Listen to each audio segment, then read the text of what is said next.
जाके कहते हैं कचहरी में साइन करा लिए 20 लाख में ये प्रॉपर्टी कहते हैं एग्रीमेंट किए हैं। अभी रजिस्ट्री नहीं हुई है हालांकि। फिर मैं कचहरी से निकलवाई एग्रीमेंट की कॉपी, 1 से 1.5 महीना मेरे को उसमें लग गया क्योंकि इन लोग कॉपी भी दबवा लिए थे। पुलिस वालों को साक्ष्य चाहिए, साक्ष्य अपन क्या ही दे सकते हैं सर, कब्जा हुआ है वो देख लीजिए आप।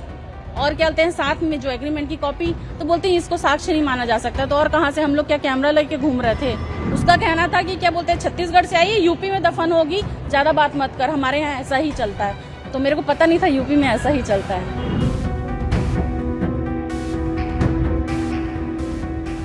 बाहुबली माफिया अतीक अहमद की हत्या के बाद तमाम ऐसे लोग सामने आ रहे हैं जो अतीक अहमद के सताए हुए हैं।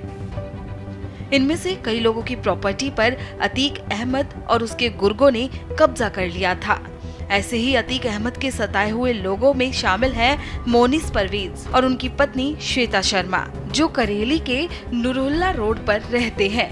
मोनिस परवेज का क्या कहना है, सुनिए। रात हम कहा कि ले गए थे हमको और बोला कि चलो नहीं तो फिर तुम्हारी बीवी को मार देंगे, ये कर देंगे। तो इन लोग यहीं घर ही से उठा के हमको, हमारे मामा को ले गए थे कचहरी। तो वहीं पे ये लोग सब मिल के हमसे साइन करवाया इन्होंने जबरदस्ती।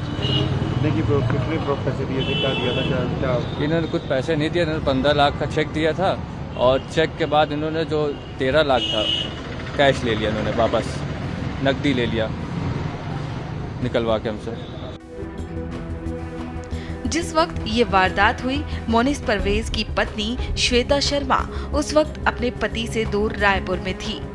जब वो वापस आई और तहसील से कागज निकलवाया तो पता चला कि इस प्रॉपर्टी को अतीक अहमद के गुर्गों ने अपने नाम करा लिया है और वो भी धोखे से, और अपना ऑफिस खोलकर कब्जा कर लिया है। इसके बाद कानूनी लड़ाई के लिए ये दोनों पीड़ित दंपत्ति थाने के चक्कर काटते रहे।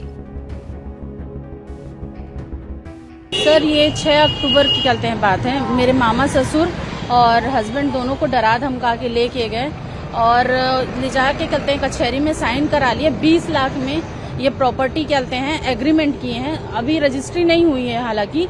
लेकिन उसके बाद जब मैं यहाँ पे आई तो देखिए सामने कब्जा हुआ था। मैं इनको पूछी तो ये तो डर के मारे कुछ बता ही नहीं रहे थे। फिर जैसे तैसे मेरे को समझ में आया कि कुछ गड़बड़ है।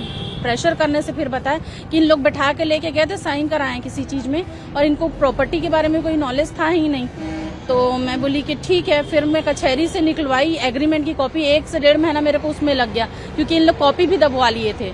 और उसके बाद से मैं दौड़ रही थी सर, कहीं पर एफआईआर नहीं हुई थी। और उसके बाद सफदर अली का जब मकान टूटा तो मीडिया की मदद से ही मेरी कहते हैं एफआईआर हुई। और एफआईआर भी ऐसी हुई कि कोई ऐसी धाराएं नहीं लगाई गई जिसमें उनको उठाया जा सके। मेरे ही देवर को अक्यूज बना दिया गया। ओम प्रकाश सभासद नगर जो है उसको भी अक्यूज बना दिया गया। और जितना सपोर्ट कर सकती थी कहते हैं पुलिस आज तक कर रही है सर, कोई कार्रवाई नहीं हो रही है उनके ऊपर में। और जब कहते हैं असद एनकाउंटर के बाद से इन लोग गायब हैं। अब देखिए सर क्या होता है। सामने जो चैम्बर बना है उसके सामने मैं आके इनसे बोली कि आप कैसे कहते हैं किसी की प्रॉपर्टी 15-20 लाख रुपए में लिखा सकते हो। जब मेरे को एग्रीमेंट का पता चला तो वो मेरे को जान से मारने की धमकी दी। तब रोड यहाँ पे पूरी जाम हो गई थी, 70-80 लोग इकट्ठा हो गए थे।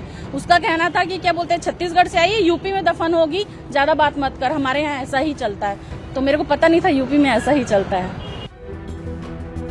पीड़ित दंपत्ति का कहना है कि अतीक अहमद के गुर्गों ने उनके पुरखों का दिया हुआ ये घर उनसे जबरदस्ती हड़प लिया। सर इसका कहते हैं जो नॉर्मली जो गवर्नमेंट रेट रहता है वो 1,65,90,000 कुछ रुपए है। और अगर कहते हैं मार्केट वैल्यू की बात की जाए तो 2.5 करोड़ के आसपास की है। आप जगह खुद दे सकते हैं सर, इतनी बड़ी प्रॉपर्टी कोई 20 लाख में लिखेगा नहीं। हम लोग यही बोलते रहे पुलिस में जाके। कितने में इन्होंने ली थी? सर 20 लाख में पूरी प्रॉपर्टी लिखवा ली है। और मेरे ख्याल से ये तो हंसने वाली बात होगी कि अगर कोई बोले कि 20 लाख में ये प्रॉपर्टी खरीदा हूँ। यही चीज हम लोग बोले कि भाई हम इतनी बड़ी प्रॉपर्टी अपनी क्यों लिखेंगे 20 लाख रुपए, कोई रीजन भी तो होना चाहिए। और अगर लिख दी है तो हम दौड़ क्यों रहे हैं। तो पुलिस वालों को साक्ष्य चाहिए, साक्ष्य अपन क्या ही दे सकते हैं सर, कब्जा हुआ है वो देख लीजिए आप। और क्या कहते हैं साथ में जो एग्रीमेंट की कॉपी, तो बोलते हैं इसको साक्ष्य नहीं माना जा सकता। तो और कहाँ से, हम लोग क्या कैमरा लेके घूम रहे थे। गुर्गे ही थे जो कहते हैं वकालत का कहते हैं काम करते हैं, समझ लीजिए काला कोट पहन के ये सारी चीजों को अंजाम देते हैं। और मेरे ख्याल से 20 मामले हैं इसके ऊपर। जो रणविजय सिंह है और उसका जूनियर है मोहम्मद आसिफ जो आया था हमको और अपने आप को अतीक का गुर्गा और गद्दी बताता है, क्योंकि वो भी बख्शी मोड़ा का है। तो बहुत ईजी होता है विश्वास करना इंसान के लिए। और गद्दी भी है जात से तो उसी का फायदा उठा के अतीक का आदमी बोल के वो डरा धमका के कहते हैं ये सारी चीजें किया। हालांकि रणविजय सिंह को तो हम लोग जिस दिन क्या बोलते हैं ये एग्रीमेंट हुआ है उसके बाद में हम लोग ना कभी देखे हैं ना पहले देखे थे। वो हमेशा यहाँ पे आता था और यहाँ पे दिन भर बैठता था, चैम्बर बना रखा है। अब क्या बोलते हैं सर, हमारे पास तो पैसे हैं नहीं, अब जो करोड़ों की प्रॉपर्टी कहते हैं कब्जा करेगा वो कुछ लाख रुपए फेंक सकता है।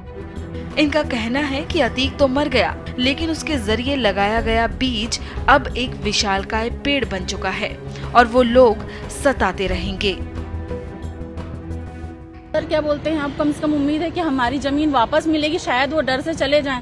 लेकिन एक डर ये भी है कि अतीक के जो गुर्गे हैं, यानी वो आज के तो हैं नहीं, कब से क्या बोलते हैं ये काम कर रहे हैं। अतीक का जो बीज बोलते हैं जो बोया गया था आज पेड़ बन चुका है, यानी अपने आप में वो इतने शक्तिशाली हैं कि कुछ कहा नहीं जा सकता। लेकिन उम्मीद है कि जब अतीक जैसा आदमी जा सकता है तो फिर इन लोग तो कुछ भी नहीं है उसके सामने। फिलहाल मोनिस और उसकी पत्नी अपने पुरखों के दिए गए इस मकान को वापस पाने की लड़ाई लड़ रहे हैं। हमसे जुड़े रहने के लिए हमारे YouTube चैनल को सब्सक्राइब करें और नई वीडियो की नोटिफिकेशन के लिए बेल आइकॉन को दबाएं।